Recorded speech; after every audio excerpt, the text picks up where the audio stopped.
ఎక్కడా వివక్ష లేదు. మీ బిడ్డ బటన్ నొక్కుతా ఉన్నాడు. ఏకంగా నా అక్క చెల్లెమ్మల కుటుంబాల కోసం 130 సార్లు మీ బిడ్డ బటన్ నొక్కాడు. నా అక్క చెల్లెమ్మలు బాగుండాలని, వాళ్ళ కుటుంబాలు బాగుండాలని, వాళ్ళ పిల్లలు బాగుండాలని 130 సార్లు మీ బిడ్డ బటన్ నొక్కి నా అక్క చెల్లెమ్మలకు నేరుగా పంపించింది, వాళ్ళ కుటుంబాలకు పంపించింది, వాళ్ళ చేతికే ఇచ్చింది. ఏకంగా 2,70,000 కోట్ల రూపాయలు అని ఈ సందర్భంగా తెలియజేస్తూ, ఇది ఒక విప్లవం అవునా కాదా అని అడుగుతా ఉన్నాడు మీ బిడ్డ.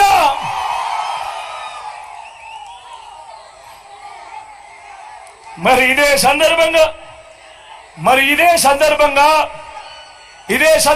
మీ బిడ్డ చంద్రబాబును అడుగుతా ఉన్నాడు. అయ్యా చంద్రబాబు, 14 ఏళ్ళు ముఖ్యమంత్రిగా పరిపాలన చేశానని చెబుతావు, 3 సార్లు ముఖ్యమంత్రి అయ్యానని చెప్పి నువ్వు చెప్పుకుంటావు. మరి నీ పేరు చెబితే ఏ పేదవాడికైనా నువ్వు చేసిన ఒక్కటంటే ఒక్క మంచైనా గుర్తుకొస్తుందా అని అడుగుతా ఉన్నాడు మీ బిడ్డ. 2 చేతులు పైకెత్తాను.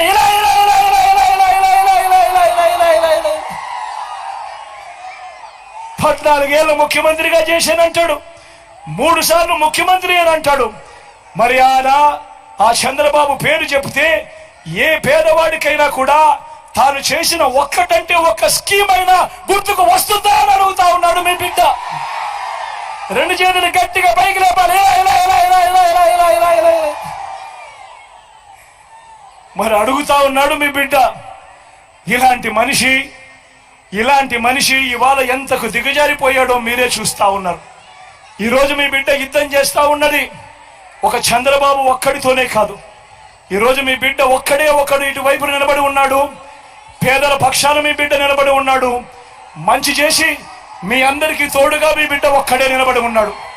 అటువైపున చూస్తే అటువైపున ఓ చంద్రబాబు కనిపిస్తాడు, ఓ ఈనాడు కనిపిస్తాడు, ఓ ఆంధ్రజ్యోతి కనిపిస్తుంది, ఓ TV5 కనిపిస్తుంది, ఓ దత్తపుత్రుడు కనిపిస్తాడు. వీళ్ళందరికీ తోడు ఓ బీజేపీ, ఓ కాంగ్రెస్. ఇవి సరిపోవు అన్నట్టుగా కుట్రలు, కుతంత్రాలు, అబద్ధాలు, మోసాలు ప్రతిరోజు కూడా ఇదే జరుగుతా ఉంది. గమనించమని చెప్పి మీ అందరినీ కూడా కోరుతా ఉన్నా. ఈ మాటలు చెబుతూ మీ అందరితో కూడా నేను ఒకటి చెప్తా ఉన్నా. చంద్రబాబు నాయుడు అబద్ధాలకు రెక్కలు కడతా ఉన్నాడు. చంద్రబాబు నాయుడు మోసాలకు రెక్కలు కడతా ఉన్నాడు, అబద్ధాలకు రెక్కలు కడతా ఉన్నాడు. లేనిపోని అబద్ధాలన్నీ కూడా చెప్తా ఉన్నాడు. ఈ మధ్యకాలంలోనే చెప్తా ఉన్నాడు, అవ్వ తాతలకు ఇంటికే వచ్చే పెన్షన్ తాను ఆపి ఏమంటాడు, మనం ఆపామని చెప్తాడు. నిజంగా ప్రతి ఒక్కరు కూడా ఆలోచన చేయమని అడుగుతా ఉన్నా, అబద్ధాలు ఏ స్థాయిలో చెప్తా ఉన్నాడని. ఏ రోజైనా 14 సంవత్సరాలు చంద్రబాబు నాయుడు గారు ముఖ్యమంత్రిగా ఉన్నప్పుడు 3 సార్లు ఆయన ముఖ్యమంత్రిగా చేసేనంటాడు. ఏ ఒక్క రోజైనా కూడా అవ్వా తాతల బాధ పట్టించుకున్నాడా? ఏ ఒక్క రోజైనా కూడా అవ్వా తాతల కష్టాన్ని చూశాడా? ఏ ఒక్క రోజైనా కూడా అవ్వా తాతలకు ఇంటికే పెన్షన్ ఏ ఒక్క రోజైనా ఇచ్చాడా అని అడుగుతా ఉన్నాడు మీ బిడ్డ. ఒక్కరోజు కూడా 14 ఏళ్ళ ఆయన ముఖ్యమంత్రిగా ఉన్నప్పుడు ఒక్కరోజు కూడా అవ్వా తాతల బాధలు పట్టించుకొని ఇంటికి పెన్షన్ పంపని ఈ వ్యక్తి ఈ రోజు ఎన్నికలు వచ్చేసరికి జగన్కు మంచి పేరు వచ్చేస్తా ఉంది. అవ్వా తాతలందరూ కూడా జగన్ను మా గుండెల్లో పెట్టుకున్నారు అని ఆ అవ్వా తాతలకు ఇంటికి అందే పెన్షన్ దగ్గరుండి ఆయన మనిషి అయిన నిమ్మగడ్డ రమేష్ తో కేంద్ర ఎన్నికల కమిషన్ కు లేఖ రాయించి ఆపించి తీరా ఆపిన తర్వాత ఆ అవ్వా తాతలు చంద్రబాబు నాయుడు గారిని తిట్టకుండా తిడతా ఉన్నారు అని తెలుసుకొని ఈరోజు ఆ నెపాన్ని కూడా మీ బిడ్డ మీదనే వేస్తా ఉన్నాడు అని అంటే ఇంతకన్నా దారుణమైన రాజకీయాలు ప్రపంచ చరిత్రలో ఎక్కడైనా ఉంటాయా అన్నది ప్రతి ఒక్కరు కూడా ఆలోచన చేయమని కోరుతా ఉన్నా. అదే మాదిరిగా జరుగుతా ఉంది. అదే మాదిరిగా దుష్ప్రచారంలో భాగంగా జరుగుతా ఉంది. ల్యాండ్ టైటిలింగ్ యాక్ట్ విషయంలో కూడా ఇదే మాదిరిగా జరుగుతా ఉంది. ప్రతి ఒక్కరికి మెసేజ్లు పంపిస్తా ఉన్నాడు. ప్రతి ఒక్కరికి కూడా ఫోన్లు చేసి చెప్తా ఉన్నారు, మీ భూములు జగన్ కాజేస్తాడు అని. అయ్యా చంద్రబాబు, జగన్ ఎలాంటి వాడో నీకు తెలియదేమో, కానీ ఈ రాష్ట్రంలో ఉన్న ప్రతి పేదకు తెలుసు జగన్ ఎలాంటి వాడో అని చెప్పి ఈ సందర్భంగా చెప్తా ఉన్నా. జగన్ భూములు ఇచ్చేవాడే కానీ జగన్ భూములు లాక్కునేవాడు కాదు నీ మాదిరిగా అని చెప్తా ఉన్నాడు.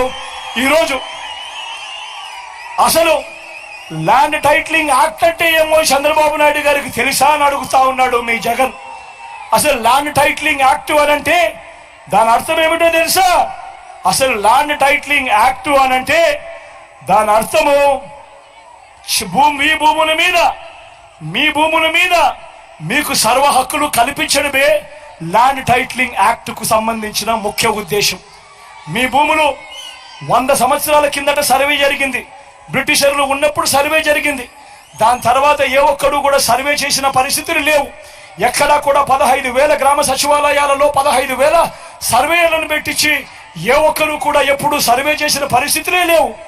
ఆ పరిస్థితులు లేక భూములన్నీ కూడా సబ్ డివిజన్ జరక్క, భూముల కొలతలన్నీ కూడా సరిగ్గా లేక అమ్ముకునేదానికి కొనేదానికి ఇబ్బందులు పడతా ఉన్న పరిస్థితులలో ప్రజలందరూ కూడా కోట్ల చుట్టూ తిరుగుతూ, రెవెన్యూ అధికారుల చుట్టూ తిరుగుతూ వాళ్ళకు డబ్బులు ఇచ్చుకుంటూ ఇబ్బందులు పడతా ఉన్నారు అని చెప్పి ఈ పరిస్థితిని మార్చాలి అని ప్రతి ఒక్కరి భూమి మీద కూడా వాళ్లకు సంపూర్ణ హక్కులు ఇవ్వాలి అని మొట్టమొదటిసారిగా 100 సంవత్సరాల కింద జరిగిన సర్వేను మళ్ళీ రీసర్వే ప్రతి గ్రామంలోనూ చేయించి వాళ్ళ భూముల మీద సర్వ హక్కులు వాళ్ళకి ఇచ్చేదానికి బౌండరీస్ నాటిచ్చి రికార్డ్స్ అన్ని అప్డేట్ చేసి ఆ పత్రాలన్నీ కూడా రిజిస్ట్రేషన్ చేసి మళ్ళీ ఆ రైతన్నలకు వాళ్ళకే ఇచ్చే కార్యక్రమం జరుగుతా ఉంది అంటే ఇంత గొప్ప కార్యక్రమం